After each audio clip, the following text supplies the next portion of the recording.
और देखिए हमारे डॉक्टर श्यामादत्त पांडे जी के छोटे सुपुत्र स्वागत करते हुए, और ये बड़ा ही इनकी तमन्ना थी कि जल शताब्दी का गांव से रहा है वहीं पे है, लेकिन ये इस परिवार में अमिट छाप छोड़ के गए हैं। और हम समस्त अपने आए हुए तमाम का भी आगमन हो चुका है। आने वाले आपका अभिनंदन और विशेष विशेष आभार रहता है। बड़ा ही खूबसूरत राजू वासी जी जो अभिवादन स्वीकार करिए। प्रधान श्री सज्जे का उत्तर प्रदेश जिला गाजीपुर में मौजूद हूँ। बवनौलिया ग्राम सभा है। मैं बता देना चाहता हूँ कि इतिहास में जो व्यक्ति होते हैं अगर वो अच्छे कर्म करते हैं तो इतिहास भी पुनः उन्हें दोहराता है। और डॉक्टर श्यामादत्त पांडे जी हैं, उनका 100 साल पूर्ण हुआ है। इसी बवनौलिया गांव से चलकर दिलदार नगर का सफ़र तय हुआ। और इस गाजीपुर में जब डॉक्टरों का अभाव हुआ करता था तब इनका एक नाम था और असहाय गरीब पीड़ित मजदूरों का इन्होंने बहुत सहयोग किया। और इन्हीं के कड़ी में डॉक्टर श्यामादत्त पांडे के बाद डॉक्टर सुधाकर पांडे, इस नाम को आप लोग कहीं ना कहीं सुने होंगे और न जाने कितने असहाय गरीब पीड़ित मजदूरों के हृदय में वास करता है। तो इसी के कड़ी में मैं बात कर लेना चाहता हूं। डॉक्टर श्यामादत्त पांडे और डॉक्टर सुधाकर पांडे जी अब इस दुनिया में नहीं रहे, लेकिन उन्हीं से परिवार के जुड़े लोग हैं। हम उनसे कुछ सवालात हैं, उनसे हम बात कर लेना चाहते हैं। क्या नाम है सर आपका? रजनीकांत पांडे। रजनी सर, 100 साल पूरा हो गया डॉक्टर श्यामादत्त पांडे जी को। आप लोग 100 साल सेलिब्रेट कर रहे हैं, उनको याद कर रहे हैं, तो कुछ इतिहास बताइए। क्योंकि जब गाजीपुर में डॉक्टरों का अभाव हुआ करता था तब एक नाम डॉक्टर श्यामादत्त पांडे का आता था। वो उस समय जबकि कोई सुविधा नहीं थी और हर चीज़ का अभाव था, मेडिकल में भी इतनी उन्नति नहीं हुई थी, फिर भी उनका जो अपना एक्सपीरियंस था, अनुभव था, इतनी बेहतरीन तरीके से मरीजों का इलाज करना। और कभी कभी तो हम लोगों ने अपने से सामने भी देखा है कि वो पूछते थे कि अगर इसके पास पैसा नहीं है तो इसको गाड़ी भाड़ा भी दे करके वो भेजते थे और दवाई फ्री करते थे।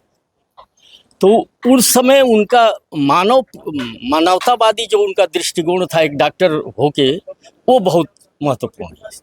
आज की जो युवा पीढ़ी जो है देख सकते हैं कि किस प्रकार से जब ग्रामीण अंचल के लोग कितना तकलीफ और मेहनत करके कहां से कहां पहुंचे, इतने संसाधन होने के बाद भी लोग तरक्की नहीं कर पा रहे हैं, आगे नहीं बढ़ पा रहे हैं। सर, उसका कुछ कारण युवाओं को कुछ मैसेज दे सकते हैं क्या? वो मैसेज यही है कि हम जो हमारे अंदर निष्ठा अपने काम के प्रति होनी चाहिए और जो करुणा और उदारता और सामाजिकता का भाव होना चाहिए, उसका अभाव होता जा रहा है। इसलिए हम लोग अपेक्षित वो उपलब्धि हम हासिल नहीं कर पा रहे हैं। लेकिन वो लोग ऐसे थे जो कि पूरे समाज के लिए, पूरे परिवार के लिए, पूरे अपने एरिया के लिए अपना सब कुछ समर्पित कर दिए। इसलिए उनको आज हम लोग याद कर। बातचीत करने के लिए बहुत बहुत धन्यवाद। और शिशिर पांडे हैं, इन्हीं के परिवार से ताल्लुक रखते हैं, इनसे भी बात कर लेना। 100 साल पूरा हो गया सर, कभी देखे थे श्यामादत्त पांडे जी को?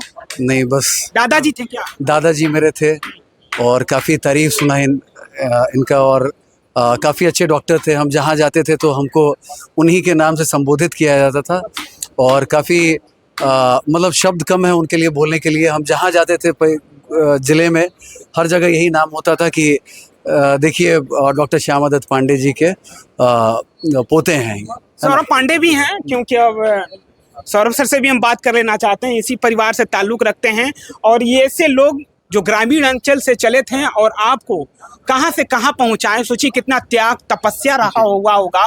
जब सीमित संसाधनों में इन्होंने डॉक्टरी की पढ़ाई की और बवनौलिया गांव से दिलदार नगर का सफर तय किया, फिर दिलदार नगर से आप लोगों ने भिन्न भिन्न स्टेट में आप लोग अभी जॉब हैं, तो कितनी अहम भूमिका है इनकी आपके जीवन में? ये हमारे परिवार की सचमुच मतलब ये एक क्या बोलते हैं बेस था जिसके से हमने पढ़ाई की और हम देखते रहे कि हमारे परिवार में सब लोग शिक्षित रहे। मतलब डॉक्टर रहे, टीचर रहे और हर टाइप का कुछ लोग, मतलब हर जगह गए। इंडिया का ऐसा कोई कोना नहीं होगा जहाँ पे लोग नहीं हो, जैसे बैंगलोर, कलकत्ता, अभी जैसे बाबा लोग बात कर रहे थे, चाचा लोग हैं, सब लोग हैं और सारे लोग शिक्षित हैं। तो ये हमारी मतलब परिवार की सचमुच एक कुछ हमारा आशीर्वाद रहा होगा हमारे पूर्वजों का, जिसके से हम आगे बढ़ रहे हैं और कोशिश करेंगे कि हम आगे बढ़ते रहें। और बमनौलिया को भी हम भूलने नहीं देंगे लोगों को, और कार्यक्रम यहाँ पे लगातार करते रहेंगे कि बमनौलिया भी हमारे एक केंद्र बिंदु रहे जैसे दिलदार नगर है। आप लोग विरासत को संभाल लें सर, यही बड़ी बात है। जी, ये और हम आप लोगों ने इस चीजों को स्मरण किया और याद किया अपनी पीढ़ी को, जहां से अब चले थे और कहां चले गए, पहुंच गए। क्योंकि जो व्यक्ति आगे चलता है पीछे नहीं देख पाता है, तो बहुत सारी चीजें धीरे धीरे परंपराओं लुप्त हो जाती हैं। एक्चुअली इसमें हम लोग का बहुत बड़ा रोल से ज़्यादा बाबा चाचा लोग जो यहाँ पे हैं, उनकी इच्छा थी कि यहाँ कोई कार्यक्रम बाबा के लिए किया जाए, और ये उन लोग का, मैं अपना कोई क्रेडिट नहीं देना चाहूँगा, बाबा हैं, चाचा लोग हैं, और ये लोग ही ने बोला कि नहीं यहाँ कार्यक्रम करना चाहिए, और इससे हम लोग को ताकत मिला और हम लोग इस कार्यक्रम को कोशिश करेंगे कि बहुत अच्छे से मतलब संपूर्ण करें। बातचीत करने के लिए बहुत बहुत धन्यवाद। लेकिन मैं बता देना चाहता हूं, दिलदार नगर के चेयरमैन, वर्तमान चेयरमैन अविनाश जायसवाल उर्फ नेपाली हैं। मैं उनसे थोड़ा बात कर लेना चाहता हूं, क्योंकि ये जो डॉक्टर श्यामा दत्त पांडे का 100 साल मनाया गया है सर, आप उसमें उपस्थित रहें समय निकाल कर, क्या कहना चाहेंगे? भाई जाहिर सी बात, ये हर साल की भली बात ही ये प्रोग्राम होता है और 100 साल के दरमियान आज भव्य आयोजन हुआ है। और डॉक्टर साहब को धन्यवाद देंगे कि हर साल की भली बात ही डॉक्टर साहब का ये जो हर साल मनता है, बड़ी खुशी की बात होती है। जैसे दिलदार नगर में घर पे मनता रहा, आज गांव पे मन रहा है और 100 साल के बाद मन रहा है, तो बड़ी खुशी बात है। गाँव के लोग, यहाँ से भूमि उनकी थी। और डॉक्टर साहब के इतिहास हम लोग सुना करते थे बचपन में, जब डॉक्टर साहब जब बांसुरी बजाते थे तो दूर दूर से लोग उनकी बांसुरी सुनने के लिए आते थे। तो शुरू से रहा इनका रंगना कार्यक्रम के लिए, लोगों में विचारधीन कोई मामला भी हो तो एक प्लेटफॉर्म बैठा के करने के लिए अच्छा लगा। हम चाहेंगे कि ये प्रोग्राम हर साल होता भी रहे, और डॉक्टर साहब में खुशी महसूस होती है कि लोग एक दूसरे के प्रति हर साल इकट्ठा भी होते हैं इसी प्रोग्राम के दरमियान। युवाओं को क्या मैसेज देना चाहते हैं? क्योंकि एक पीढ़ी के बाद युवा सारी चीज़ें भूल जाती है, और ये 2-3 पीढ़ी के बाद आज भी इनके नाती हैं और पोते लोग हैं, इनको याद कर रहे हैं। भाई बहुत खुशी की बात है, ये होना भी चाहिए। कि जो आदमी जन्म देता है, कर्म देता है, जो शिक्षा देता है, जो दीक्षा देता है, उनका हमेशा योगदान होता है। होने के दरमियान हम चाहेंगे कि हर लोगों को ये काम करना चाहिए। जितने युवा हैं अपने माता पिता को जरूर याद करें, दादा दादी को जरूर याद करें, क्योंकि पूर्वजों को याद करना हम लोग का श्रेय होता है। Thank you so much sir बात करने के लिए। मैं बता देना चाहता हूँ कि